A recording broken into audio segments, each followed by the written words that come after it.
Idineklara ni Pangulong Ferdinand R. Marcos Jr. ang buwan ng Hulyo bilang Philippine Agriculturist Month. Ito ay bilang pagkilala sa mahalagang kontribusyon ng mga agriculturist at kahalagahan ng agricultural sector. Si Alan Francisco sa report. Rise and Shine, Alan. Tuwing Hulyo taon-taon, ipagdiriwang ang Philippine Agriculturist Month. Sang-ayon ito sa deklarasyon ni Pangulong Ferdinand R. Marcos Jr. bilang pagkilala sa mahalagang kontribusyon ng mga agriculturist at agricultural sector.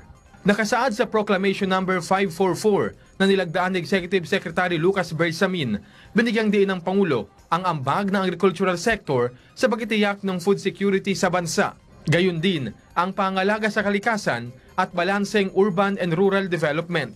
Ayon kay Pangulong Marcos, tuwing buwan ng Philippine Agriculturist, mahikilahok ang mga professional agriculturist sa agricultural advocacy, policy research at pagbibigay ng training at community development. Inatasan din ni President Marcos ang Agriculture Department, Professional Regulation Commission at ang Board of Agriculture na pangasiwaan ng Philippine Agriculturist Month.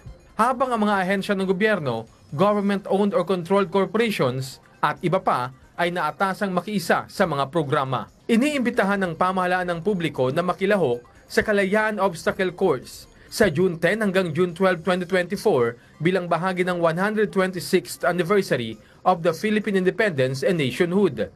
Sa Facebook post ng Presidential Communications Office, ang event na ito ay pagpapakita ng tibay ng isang bagong Pilipino sa palakasan.